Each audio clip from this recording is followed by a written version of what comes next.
to see, recognise, think and act. Seeing is important. I was faced in my career with a clash at Old Trafford between Manchester United and Arsenal. It was a 21-man brawl. At the very top level, you're managing an event.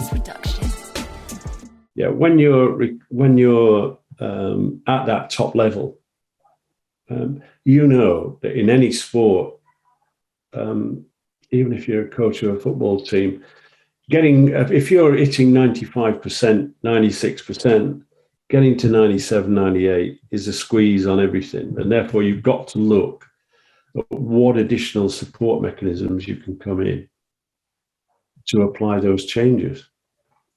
VAR, a Premier League is covered by a minimum of 22 cameras. I've said to you that you've got to see, recognise, think and act. Seeing is important. And there's the exposure that the referee faces every game. And that is, he doesn't see it, his colleagues don't see it, but one of the 22 cameras does. And in a way, is made to look like Aunt Sally. Now, my criticism of that referee quite often is you're lazy, your work rate's low, your cognitive skills, which you've always got to hone, and you can do that through visualization. You should have been moving into a position that's gives you and delivers a better viewing angle.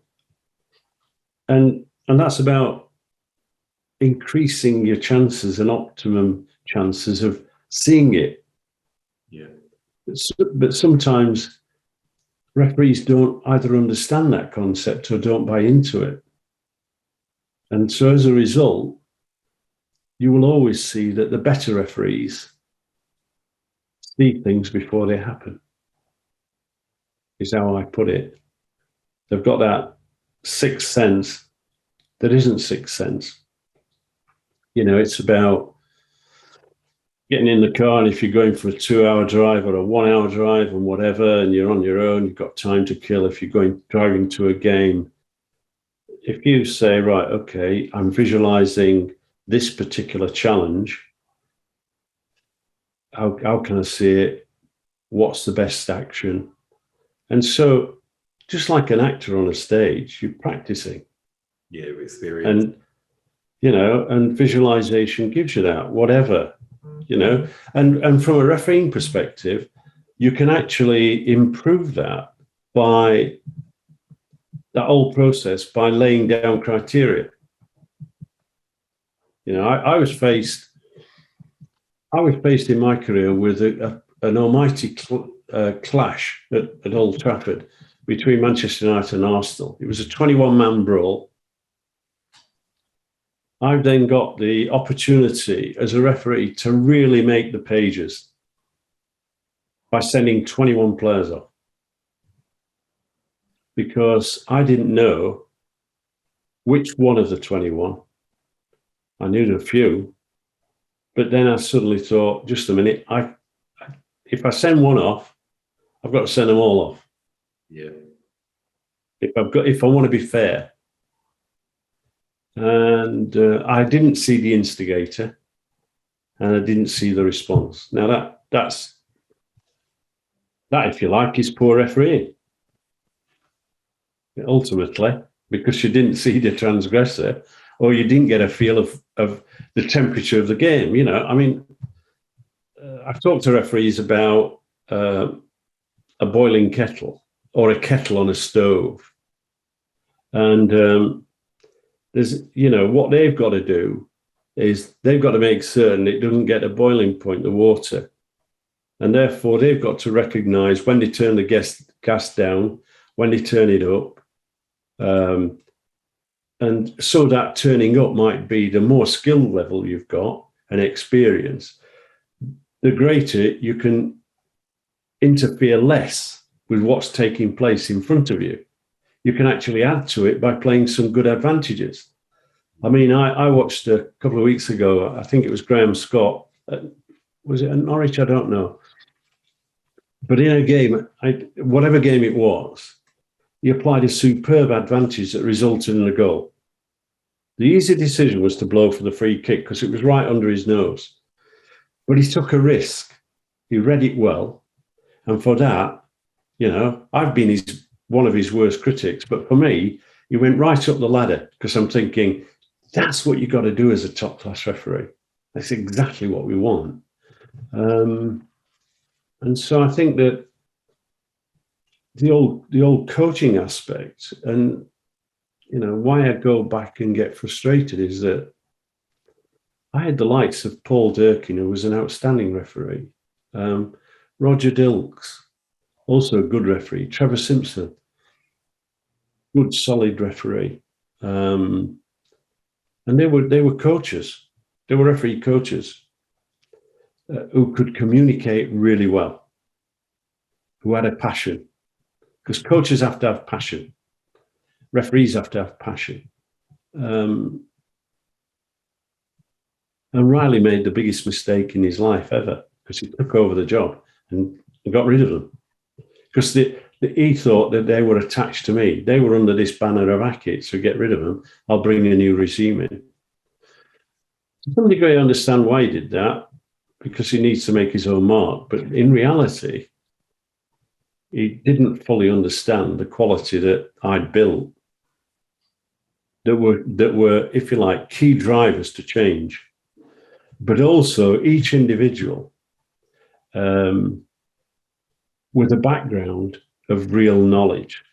Talk about Trevor Simpson. Trevor Simpson has worked at a hospital radio station for youngsters, so he's a good communicator. He's an author of books on Elvis Presley that are in Elvis Presley's home in Memphis, Tennessee, or wherever it is. Roger Dilks was part of the head HR team of the co-op. Durkin was a builder, but he managed builders on building sites. If he's building houses, he can't run out of sand. Yeah. And he's not going to get a house built if he ain't got enough people. And he's meeting timescales. So he's got to actually manage those guys to say, look, come on, guys, you've drunk enough tea. See how the whole aspect of how you create a team, a background team. This is no different, is it? I mean, the guy, Sir Dave, whatever they call him, that run British cycling for a number of years, it's about detail. It's about planning. And for me, it's about selection of that particular referee to that game.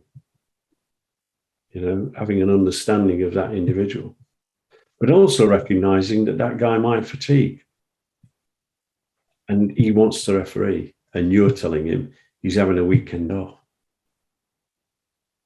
So if I look at what's been happening at the PGMOL over the last couple of years, is we've gone back from professional referee because we're doing what referees did before they became professional. And by that, I mean, so I'm not going to go Friday night because on Friday night, I'm driving from London back home and I want to be at home. But then the following day, I'm driving to Newcastle or Liverpool or whatever I'm refereeing. But on Sunday, I've got a rest day, or I might have. So what we've got at the moment is we could have Anthony Taylor last season refereeing on a Friday night, leaving, say, a game, could be in the Northeast, could be Newcastle, Friday night match. He's going to be leaving that stadium about 11 o'clock, 12 o'clock.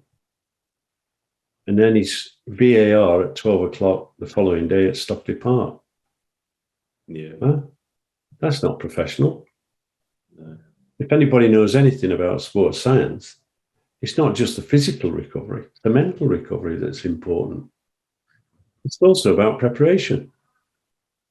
So, I mean, forget the physical bit. He's now got to drive to Stockley Park or on the train or whatever is destructive. He's got, you know, there isn't a referee that gets to a game in the professional level, 30 minutes before kickoff. You've got a lot of duties to do. Let me give your listeners a background.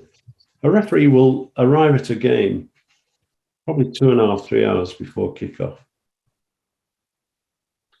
In that time, he's got to familiarize himself with the stadium initially, walk out with his assistant referees, perhaps do a bit of pre-match. And then, I mean, if he's on the select group 1 list, he's at a hotel anyway, Friday night, and he's going to be driven in to the ground from the hotel, but he's still driven. And then 1 hour, 1 hour, 15 minutes before kickoff, he's got a security meeting. And in that security meeting, the ground controller comes in and the chief ground person that's employed by the club. And with the referee, they'll talk about the security aspects of that particular match. If you're a young referee and you're in the park in the middle of winter and the pitch turns turtle, you can bring them off. There's no consequence. The game doesn't finish. The guys are unhappy, but you've got them all back in the dressing room safe. At the professional level, you can't suddenly walk off with the ball. You can't suddenly put 60,000 spectators onto the streets of whatever city the match is being played in. Yeah. By the way, somebody's got to open the doors and let them out. What about the transport? Where's that? Where's the drivers? So, if that referee in the professional environment can't suddenly say the game's off, he's got to communicate with the people and say, look, my thinking is that this game's going to come to a close. You need to prepare. And I'll continue the game for as long as I possibly can in order for you to prepare a safe egress of spectators from the stadium. So you can't do that by just arriving at the ground and turning up and just refereeing a football match. So at the very top level, you're managing an event. You can't kick off without the say-so of the television guy. You'll see at the side of the pitch a guy stood there thinking, and he's getting it, fine, you can go.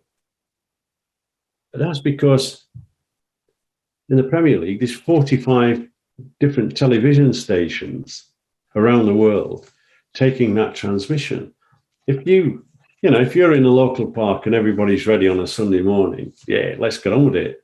No matter if we kick off 5 minutes early. If you've got, millions of people around the world watching a football match and you've kicked off 1 minute early and they've scored, as they do on occasions, and the television broadcaster opens up, they play the lead in. They don't all have match of the day type people and Sky.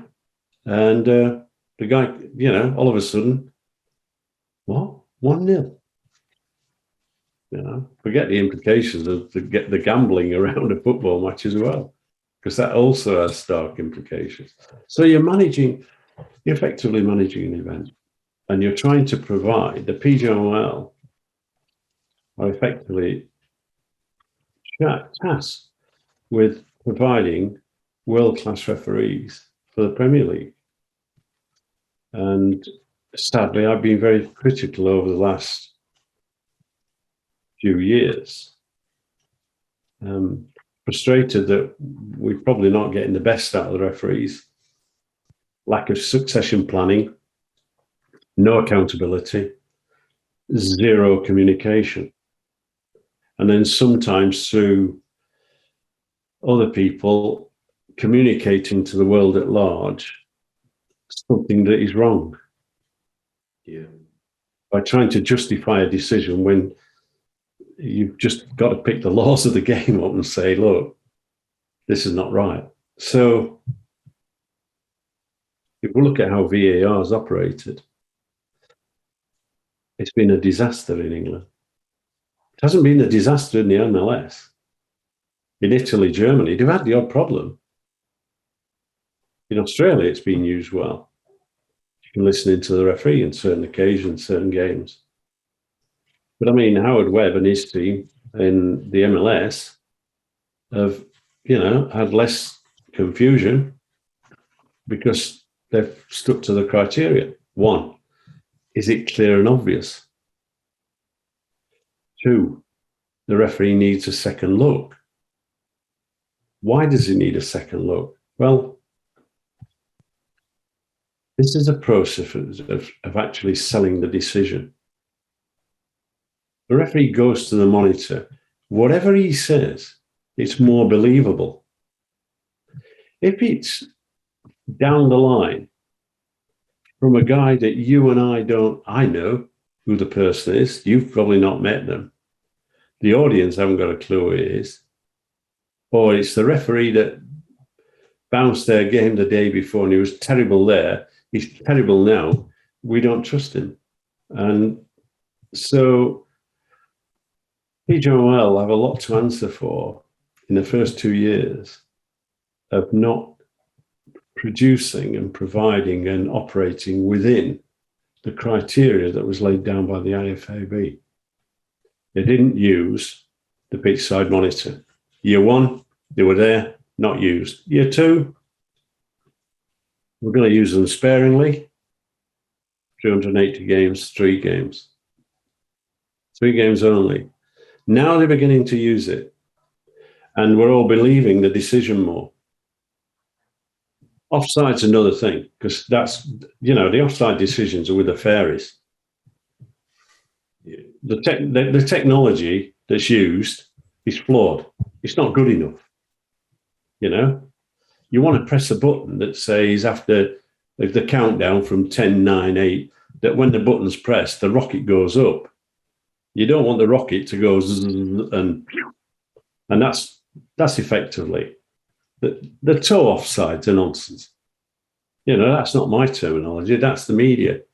Because of people who comment on football, looking at each other, saying what's going on. And on a system of technology that can deliver, they undermined it. They absolutely undermined it. And they were guessing. And the one thing you don't do in refereeing is guess. And if you're managing a group of referees, you don't guess. So you have to turn perception into reality. And therefore, the thing is, how best can I communicate a decision that people will buy into? And I would have suggested, right, okay, a few months in, the broader lines were introduced by the Dutch, not UEFA. The Dutch recognized there was a problem. They must have interrogated the technology because TV is at 50 frames per second, goal line technology is at 500 frames per second. So you knew straight away, I did, and not being clever, Dick, I'd seen the impact of how speed cameras can give you a more accurate decision. And so I think that we just needed that to be effectively changed, and camera speeds increased. And we've still got flawed decision, because sometimes with technology, you have to change the rules. If you're trying to hit a round peg into a square hole, you then have to change the rules of the square peg and make it round. And that's what they have to do with VAR, to actually say what is the best fit to give us the right outcome. At the moment, whatever system they're using is open to interpretation, and it shouldn't be. So the only way that they're going to come down to that is for them to go back to what we achieved, Hawkeye and the Premier League working together, a system whereby there's no human element involved. So if I want to see change that change on offside decisions is to make it automatic. And that is deliverable. And, you know, that might be a changing technology. It might be a move to some degree, marrying up, if you like, visual, and then maybe GPS coordinates or something similar, where, you know, you've got the plane in the sky, or the little fly machine that you can use that tracks, or it may be you put things in the shirts as they've already got, and you refine that. So I don't think it's beyond the wit of man. I think it's just somebody needs to sit down and say, this is what we want. You know, I sat with Paul Hawkins, and we could get the you know, initially we got the decision within a minute, and everybody's complimented. We got a decision. I've gone, a minute, you have no chance. It's got to come down. And that's when the speed of cameras changed from 250 to 500. It moved from 3 cameras to 7 to get the technology to actually work the system, and then change the law or amend the law, which is what's required. Yeah. So that's a background, really, in terms of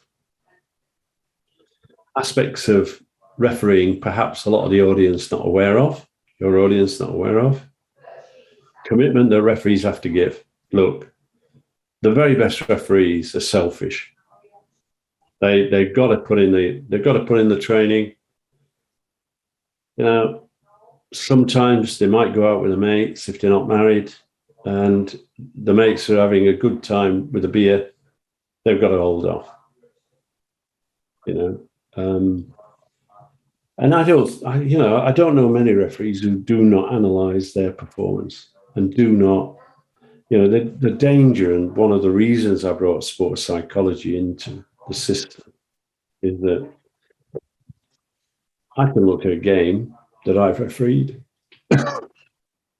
Your view might be not a good game. My view might be different, because I'm looking at the errors in the game are taking a higher precedence than all the good things. And that's where a good coach can give you a bit of balance, where you are struggling and suffering because you did this and you got this one wrong. And the coach is saying, well, actually, it is important that you get that right. This is how you got it wrong. But look at the 200 decisions that you got right, and put some balance in it. And then the boss of the PGMOL has got to recognise when a referee loses form and confidence. Just like the manager of a team. Number 9, don't put the ball in the back of the net. Failed again. How long do you persist? What you do is you go, put him in the reserves, or send him to a soccer camp, and he learns how to put the ball in the back of the net. That's in training. No different for referee. Yeah, no, it's true. It's such a fascinating insight as well into, you know, typically, like you said, people have the perception of people the referees just turn up for a game, they go out there, they make the decisions, but it makes sense how far the refereeing world game has come across, because, like you said, it needs, just like a footballer, really, it needed to go professional. You needed to look at all the different aspects in terms of not just the technical points and technical parts, but also, like you said, the psychological, the physical parts as well, and also that social part of the PGMOL, of the support. Like you said, the coaching. Yes. Yeah. Not just. And of course, he's got to manage personalities. Yeah. He's got to manage people, and he's got to have those interpersonal skills that recognise that there's a player who you don't get any space, he doesn't want to communicate with you, you've still got to manage him, but there are different ways in which you manage him. And of course, you know, those are aspects of body language that come into play, and sometimes distance. If you get too close to a player, you can look as though you're dominating, and certain players will react negatively to that. We've seen instances where a referee said to a player, "Come here, I need to speak to you." Well, I contend that if the player's at A and you're at B on the triangle, then it's come and join me here at point C.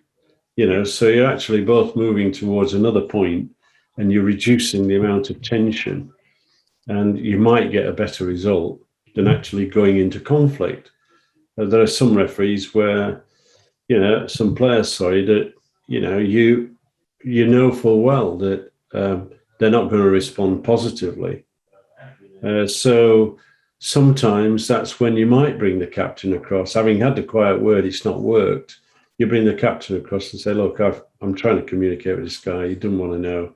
Perhaps you need to tell him that if he wants to play next week, he's just got to behave a bit.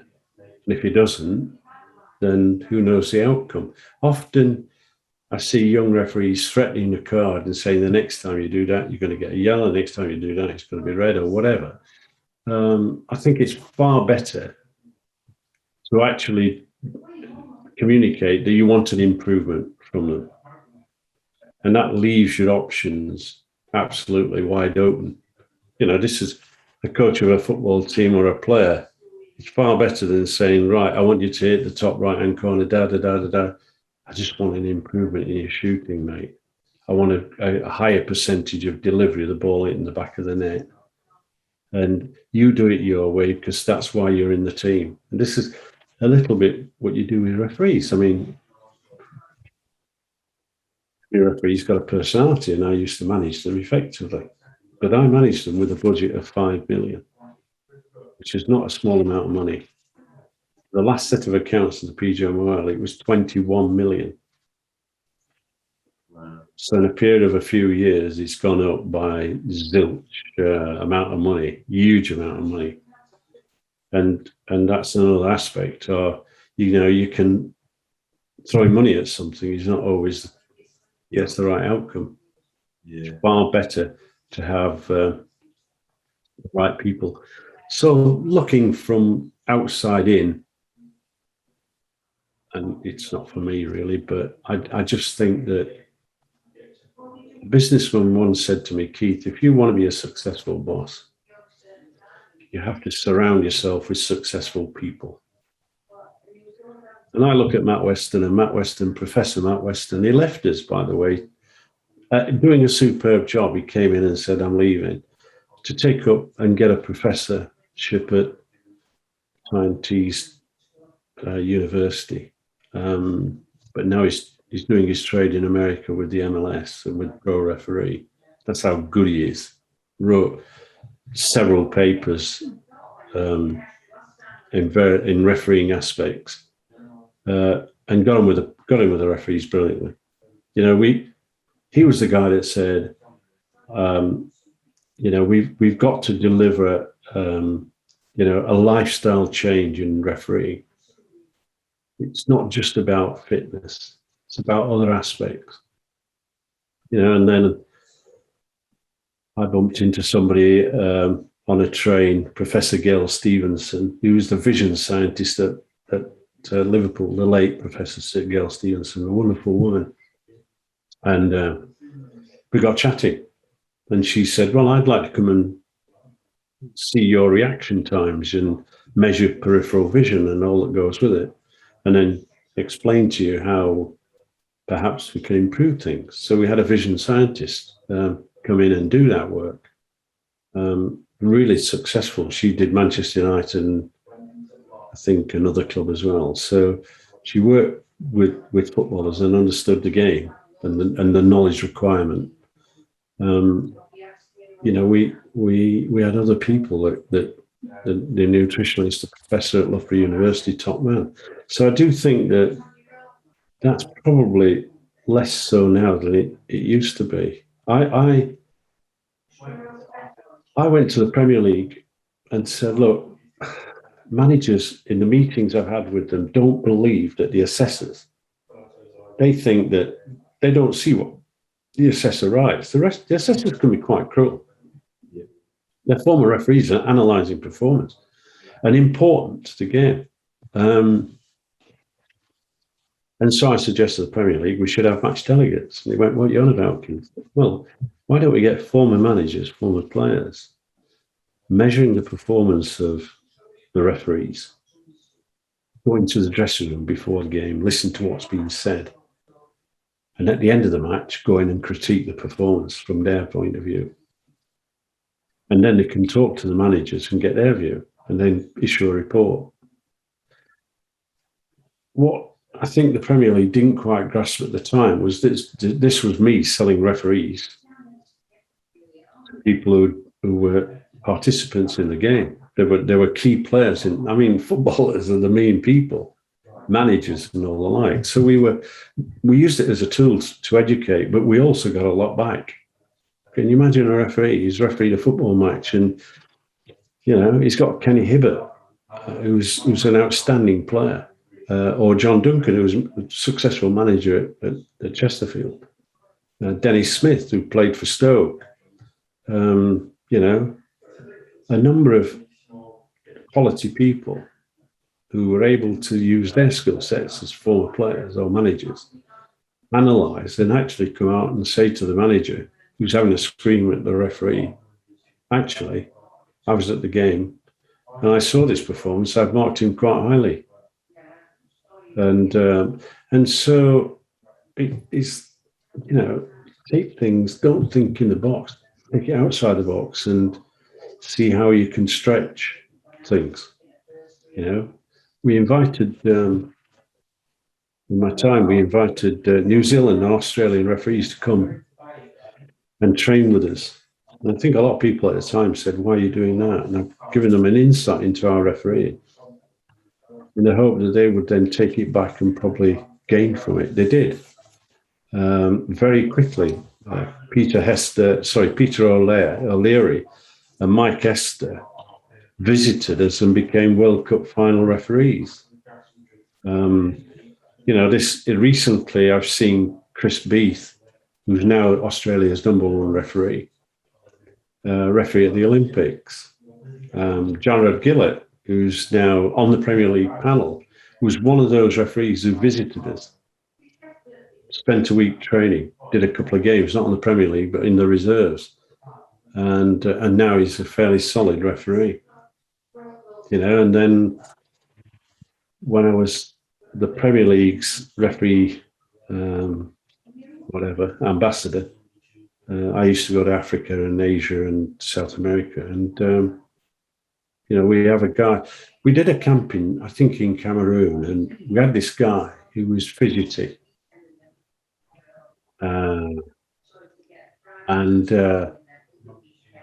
Before we started the workshops, we used to play Elvis Presley. I know that sounds daft, but we did. I mean, I prefer Neil Diamond, but the guy who was with me, Paul Riger, who was my assistant referee manager, played Elvis Presley. And this guy used to sing them. He knew all Elvis Presley songs. We didn't know that, but he did. And so we called him Elvis. It was easier than his long drawn out name. And Elvis is now a FIFA official, and I take great pride in that. He came from the township. He had no intention of becoming a referee. He spent a week with us. I could see a lot of, if you like, he was a good referee. He was natural. He was gifted. And I said to the Federation, I think you've got a really gifted referee here. You need, if you look after him, he'll get to the top. A year later, remembering that I was 12 years at grassroots level, refereeing in local parks in Sheffield. And then another 5-6 years, I was lucky on the Football League before I got my international badge, putting it in some degree of context. Within 2 years, he was on the FIFA list. And, I've had good conversations. He's a really nice guy. He's done extremely well. That's I think one of the benefits of being able to, particularly with Zoom and social media. I think this exchange of commentary and discussion, perhaps even answering questions, as I did with India earlier in the week, with Tom Webb, who's a really knowledgeable guy on refereeing. And Tom and I were answering questions that they were aiming at us. And, some of those guys probably struggle to feed themselves. Yeah. Still live in India. And, this is an opportunity for them to probably get out of as it was with Premier skills, to get out of the townships and football becomes, if you like, a release mechanism for them to have a career. So, take great pride in that. But they're comrades, they're friends. They're all, in that sense. No, that's quality. That's unbelievable. And like I said, not only the insight into it, but also like just the way you speak, the opportunities, like you said, of going abroad and speaking to people, or doing over Zoom, the way in which that's going to lay more further foundations to, when you're a kid and you're starting out within the game or within football, you have an interest within it. Typically you think, oh, there's only a footballer route I can go down. But I think thanks to people like yourself, you've really implemented a strategy, pathway, and an opportunity, or more than one opportunity, for people to actually now really think at a young age, do you know what? I can not only make it as a footballer, not only as a coach or a manager, actually I can now be a referee as well.